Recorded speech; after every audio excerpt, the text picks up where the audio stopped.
Links in the description. If you do like this video, the topic, please consider liking, commenting, subscribing. Have a look at some of my other videos. See if this is of interest to you. Share the video should you feel it appropriate. Gonna give a trigger warning. This is a very harrowing case.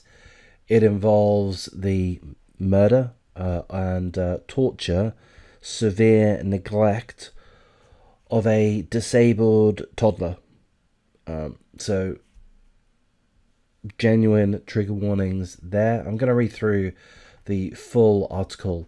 Father and stepmum who allegedly left a disabled toddler to starve to death before police found her partially eaten by rats will face trial for murder.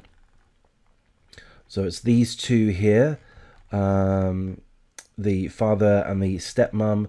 The father is Mark James Dunn, the stepmother Shannon Lee White. Let's bear in mind that they have been charged, as the article will tell us, but of course there has not been a court case as yet. The legal proceedings are yet to come, so we can't can we jump to conclusions? If these guys are guilty, I'm going to say, and I dare say that you're going to agree, there is a special place in hell for the both of them, where we hope that they remain in eternity, should they be guilty of the murder of this young disabled toddler, Willow Dunn. So there's Willow Dunn. So let's get back to the article. 4-year-old Willow Dunn had pressure sores to the bone when she was found dead in a Brisbane home last year. Brisbane, Australia, Queensland. The evidence was heard during a committal hearing for the girl's father, Mark James Dunn, and stepmother, Shannon Lee White, who were charged with her murder. Willow, who had Down syndrome, was found dead on May the 25th, but is believed to have died about 2 days before. She was found in extremely confronting conditions in her Cannon Hill home. I believe that's a suburb of Brisbane, police said at the time. Police responding to the property were told of the sudden death of a 4-year-old girl with information coming from paramedics. He said details given to officials included that it appeared her face had been eaten by rats. Willow had very deep pressure sores to the bone that may have developed over weeks.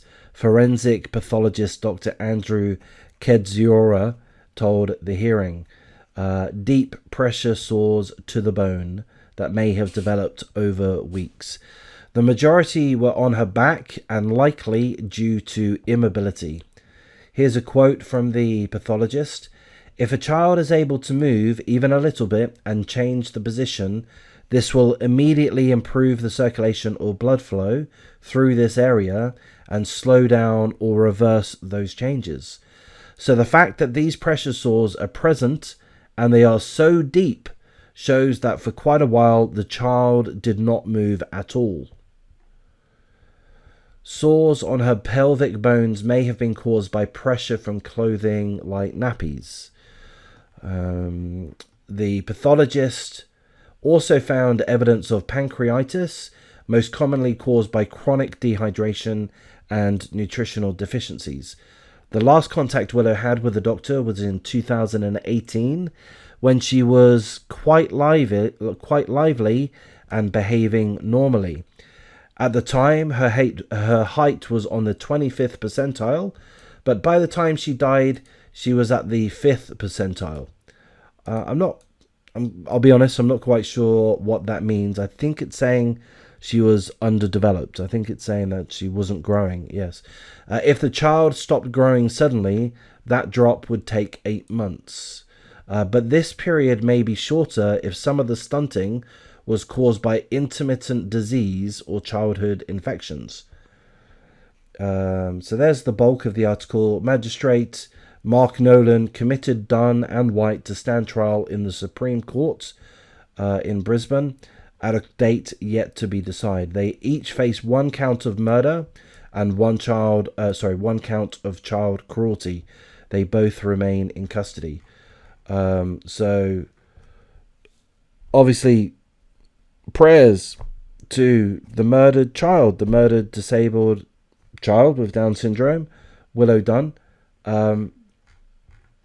seemingly, or allegedly rather, at the hands of her father and stepmum. I mean, what is wrong with the world? This has happened in Australia. This was supposed to be a first world nation, but I don't know. This type of thing quite obviously should not be occurring. There's the article. Let's see if we follow the story. Let's as new articles come out, we shall follow this hopefully, and we hope that justice for Willow occurs.